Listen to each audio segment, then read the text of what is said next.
Varicose veins కి సరైన చికిత్స కోసం సంప్రదించండి ఎవిస్ హాస్పిటల్. జై శ్రీకృష్ణ. ఆండాల్ తిరువడిగళే శరణం. ప్రియ భగవద్బంధువులారా, అప్పుడే సగభాగంలోకి వచ్చేసాం. తిరుప్పావై మొత్తం 30 పాసురాలైతే ముందు 15 పాసురాలని పూర్వ భాగమని, తర్వాత 15 పాసురాలని ఉత్తర భాగమని చెప్తాం.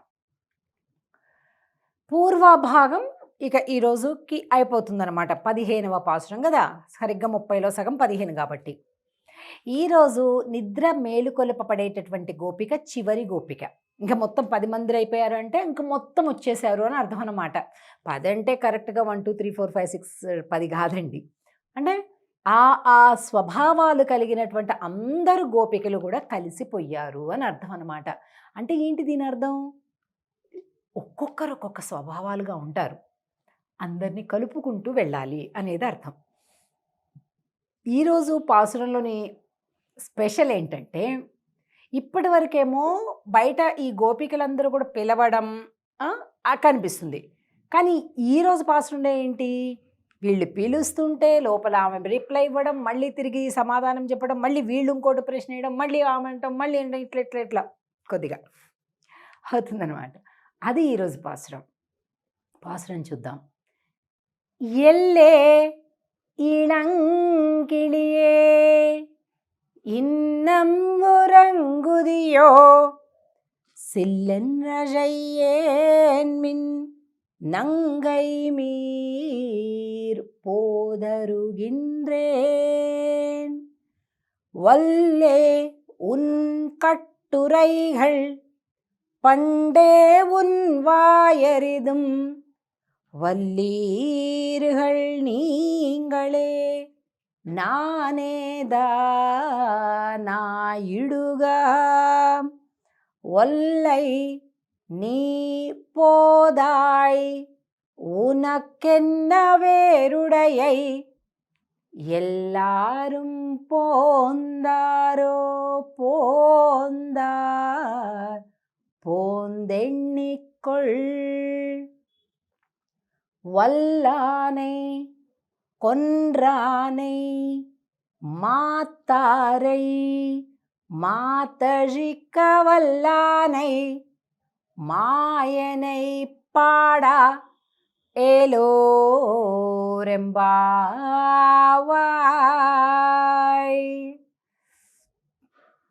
ఎల్లే ఇళంకిళియే, వీళ్ళందరేంటి బయట ముందు రోజు పాసురం చివరి ఏముందండి, பங்கைய கண்ணானை పాడే సెంగడ చక్రమేందుం తడక్కయ్యన్.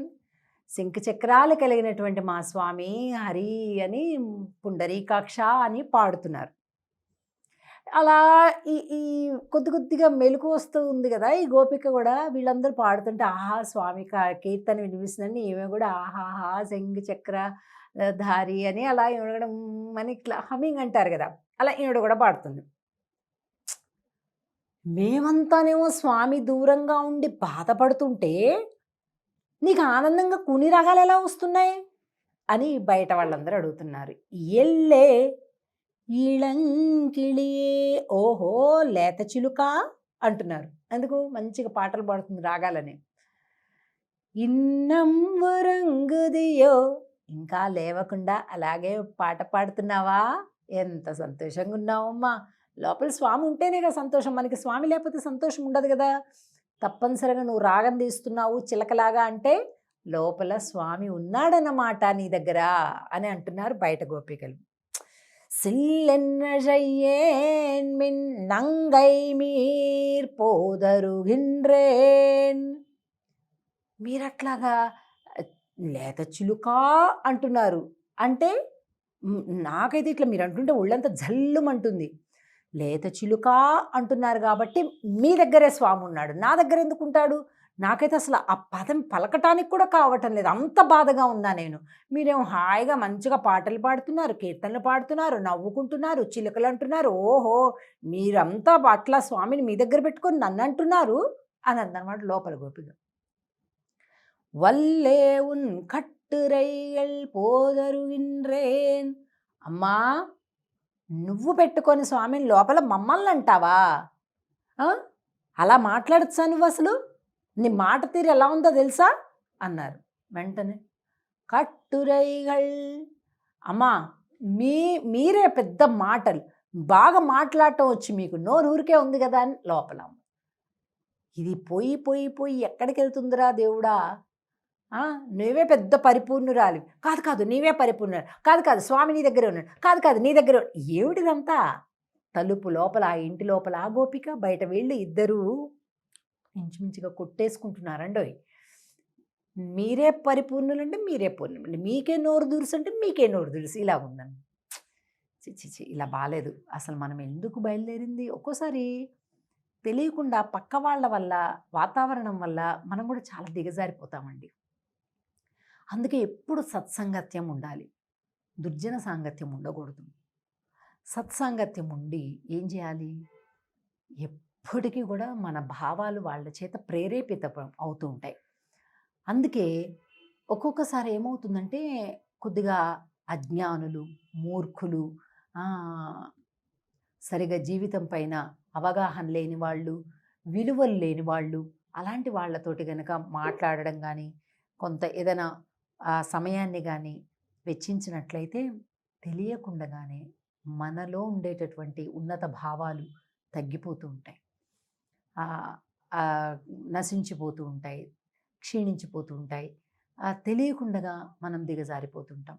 విచక్షణ అప్పుడే ఉపయోగించాలి. చిచి నేను ఇలా కాదు, నేను ఇది కాదు అని వెంటనే మనం సెట్ చేసుకోవాలి.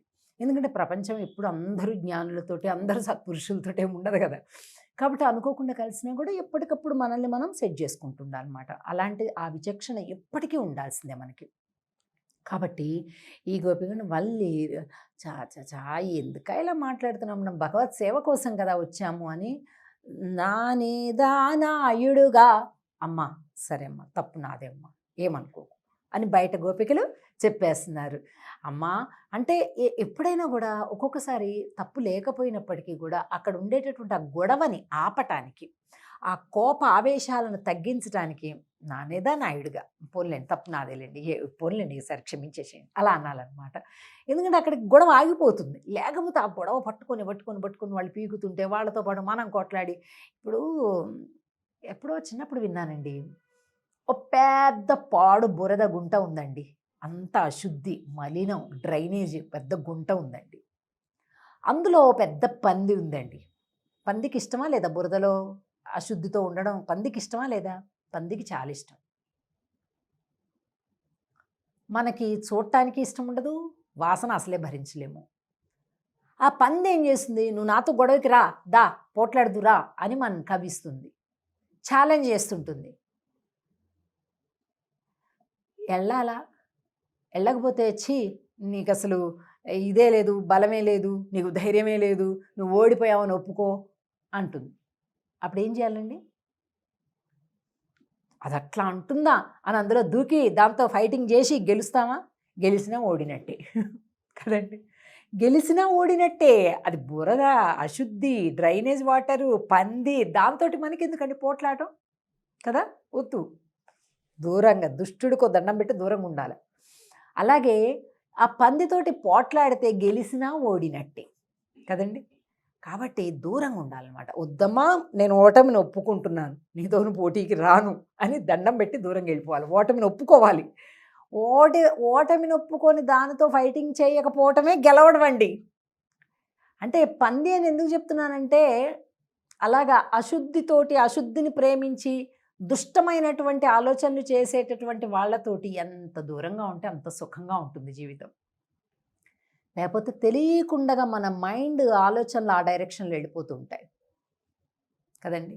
కాబట్టి మన ప్రశాంతతని కోల్పోవడం, మన స్వభావాన్ని కోల్పోవటం, లేని టెన్షన్లు నెత్తికి పెట్టుకోవడం, ఇవన్నీ అవసరమా అండి? అంత లేదు. అందుకని అంటే ఇది లోకంలో జరిగేటటువంటి నిత్య వ్యవహారం కాబట్టి మనం సందర్భానికి తగినట్టుగా చెప్పుకుంటున్నాం. అంటే సత్పురుషులతోటి ఒక్క నిమిషం కోపావేశాలు వచ్చినా మళ్ళీ తిరిగి ఇద్దరు మాట్లాడుకుంటారు, సద్దుమణిపోతాయి. కానీ దుష్టులతో అలా ఉండదు. కాబట్టి మనం మధ్య మార్గంగా చూసుకొని మన వ్యక్తిత్వం, మన స్వభావం, మన లక్ష్యం, మన ఆశయం, మన మనశ్శాంతి వీటిని ఎప్పుడు కూడా కాపాడుకుంటూ మనం ముందుకెళ్ళాలి. సరే అండి. ఇక రేపటి నుంచి ఉత్తర భాగం అంటే 16వ పాశంలోకి మనం ప్రవేశిస్తున్నాం. చూద్దాం, కలుద్దాం. జై శ్రీకృష్ణ.